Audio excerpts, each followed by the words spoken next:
Ang mabuting balita ng Panginoon ayon kay San Mateo.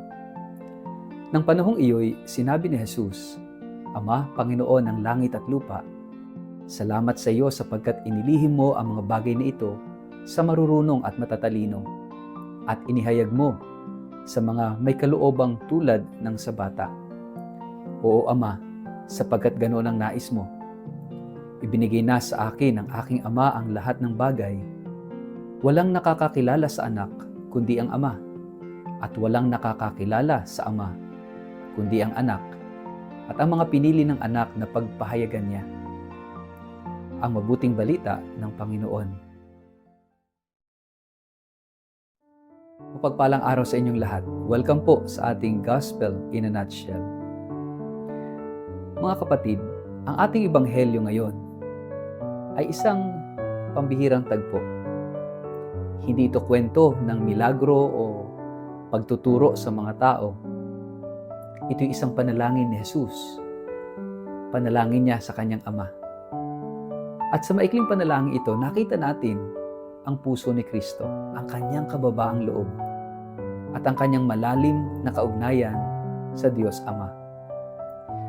Sa gitna ng lahat ng kanyang ginagawa, nagpupuri siya, hindi dahil sa tagumpay, kundi dahil ang Ama ay nagpapakilala sa mga taong simple, maliit at mapagpakumbaba.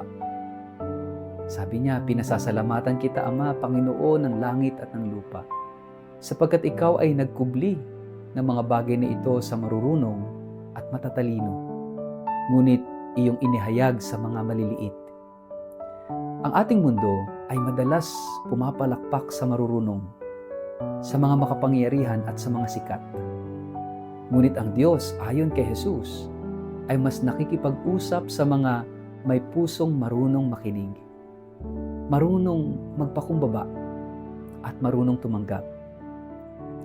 Ang mga maliliit na tinutukoy dito ay hindi lang mga bata o mahihirap, kundi yaong may pusong hindi puno ng sarili, yaong mga hindi pinagmamalaki ang kanilang alam o ang kanilang nagawa, kundi yaong alam nilang kailangan nila ang Diyos. Sa harap ng Diyos, hindi mahalaga ang taas ng pinag-aralan, kundi ang lalim ng pagtitiwala. Minsan napapaisip tayo, bakit hindi maintindihan ng iba ang pananampalataya? Bakit parang mahirap ipaliwanag ang pagmamahal ng Diyos? Bakit parang sa kabila ng talino at kaalaman ng tao, mas marami pa ring naliligaw? Ang sagot ni Jesus, dahil may mga pusong sarado. Ang talino ay regalo ng Diyos, ngunit kapag ginamit ito para pagdudahan ang Diyos sa halip na kilalanin siya, nagiging sagabal ito sa pananampalataya.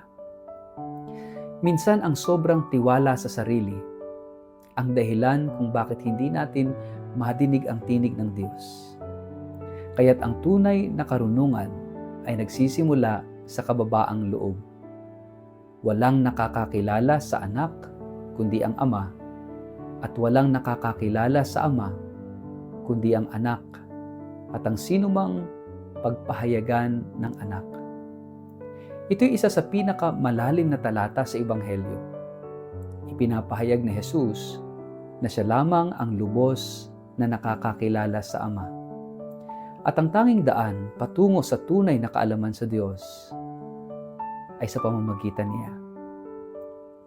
Hindi natin kailangang abutin ang Diyos sa ating sariling lakas. Dahil ang Diyos, siya mismo ang aabot at lalapit sa atin. Sa katauhan ni Jesus, si Jesus ang mukha ng Ama. Ang puso ni Jesus ay ang puso ng Diyos na Ama. Mapagmahal, maawain, matapat at palaging bukas ang pinto para sa ating lahat. Kaya't kung gusto mong makilala ang Diyos, tingnan mo si Jesus. Makinig ka sa kanyang salita. Lumapit sa kanyang puso. Hindi mo kailangang maintindihan ang lahat para maniwala.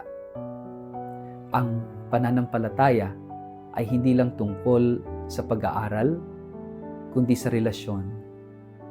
Ang puso ang unang lumalapit bago ang isip. Ang taong tunay na nakakakilala sa Diyos ay yaong nagtitiwala, nagmamahal, at nagpapakumbaba. Kaya tanungin natin ang ating sarili, ako ba'y lumalapit sa Diyos upang malaman siya o para ipakita kung gaano ako kagaling? Mayabang ba ang puso ko sa harap ng Diyos? Paano ko mas maipapakita ang kababaang loob na magbubukas sa akin sa tunay na karunungan mula sa Kanya? Sa ngalan ng Ama at ng Anak at ng Espiritu Santo. Amen. Panginoong Jesus, salamat sa iyong panalangin na naglalantad ng iyong puso. Isang pusong puno ng pasasalamat at pagpapakumbaba. Turuan mo kaming lumapit sa Diyos Ama. Hindi bilang marurunong na nagtatanong, kundi bilang mga anak na nagtitiwala. Gawin mo kaming maliit sa aming sarili upang kami maging bukas sa tunay mong karunungan. Sa iyong liwanag, naway makita namin ang tunay na mukha ng Diyos. At sa iyong pag-ibig, matutunan naming mahalin ang Diyos na aming Ama. Amen. Pagpalain po kayo't ingatan ng makapangyarihang Diyos, Ama at Anak at Espiritu Santo. Amen.